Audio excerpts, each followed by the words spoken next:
Everyone likes a fresh start, a clean slate, a new beginning.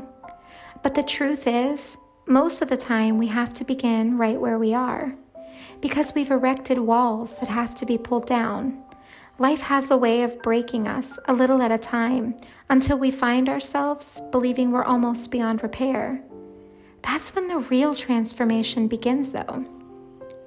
And exactly like this half-finished structure that's being patched up, smoothed out, redeemed, and repurposed into a school building, God begins a work where the after wouldn't be nearly so breathtaking if we'd never been allowed to see the before.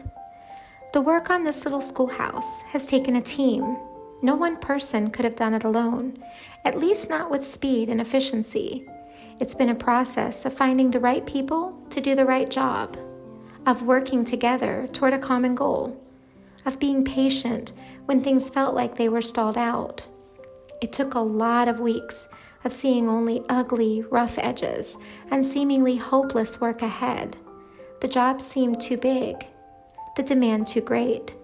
We'd look at what had been done, and the scales wouldn't balance with what still needed doing. It's all been an awful lot like our own Christian journeys.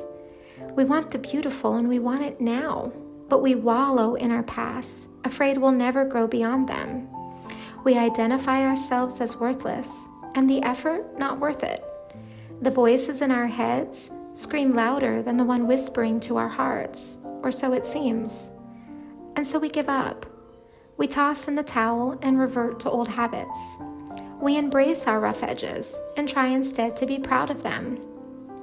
We cling to what's natural instead of what's good. This building has been an object lesson I never want to forget, because it nearly didn't happen. We looked at what we had to work with and nearly caved to despair. God had given us a vision in the darkness, but He hadn't exactly given us a map to find the light. And so we'd do the only thing we knew to do. We'd pray, resurrendering the project into God's hands, because it was the times when we realized the restoration didn't actually depend on us doing anything beyond following His lead, that things would start moving again.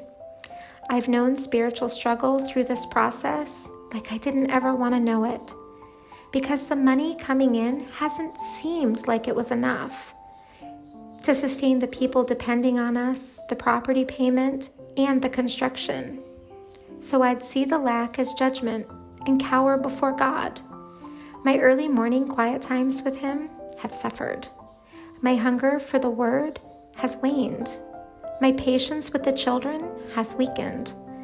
Things haven't looked how I've thought they should, and so I've slacked my hold on the one who knows how they need to look. I walked over to the schoolhouse the other evening to see the progress on the floors being laid. I looked in and began making a mental list of the remaining defects. I couldn't just embrace the progress because my eyes were glued on the fact that this wasn't a new structure. It was an old one that still bore scars. Scars and more scars. Just like me, and probably just like you. And yet I stood for a moment as the sun dipped low and threw dappled rays over the building. And in that moment, I saw the true beauty of the transformation. Not because the imperfections were masked in the dimming light, but because I could see in my mind all the life this building would soon hold. Beauty from ashes, new purpose was being found. This school building is a modest beginning to a much larger project.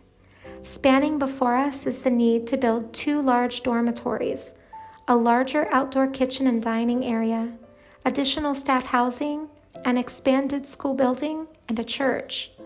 But first, about half the property, previously used as rice paddies, has to be backfilled and allowed to settle. We can't go any faster than God allows, no matter how much we might just want to see it all finished. We have just about zero clue what we're doing. All we have for a compass is a burden God has placed in our hearts. Before us loom legal hurdles, seemingly infinite questions, construction blueprints, electrical problems, and financial uncertainty. Is this vision we have too big an ask of God? Are we off course somehow because we're in over our heads?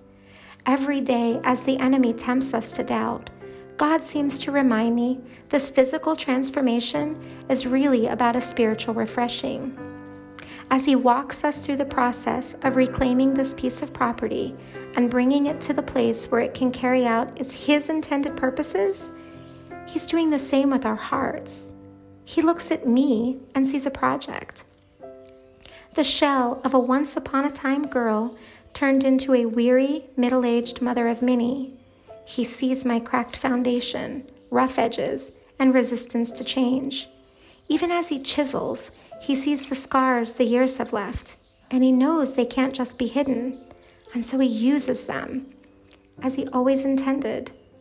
If God can look at me in my ugliest moments and not turn away, surely He can give us that same desire and ability with seeing this challenge through, because it's never been about the buildings, or the structures, or the struggle, but always about the relentless pursuit by an infinitely loving God of every conceivable soul, and by being some of the hands and feet He uses to captivate the beautiful people in this place. He may just be able to save us in the process.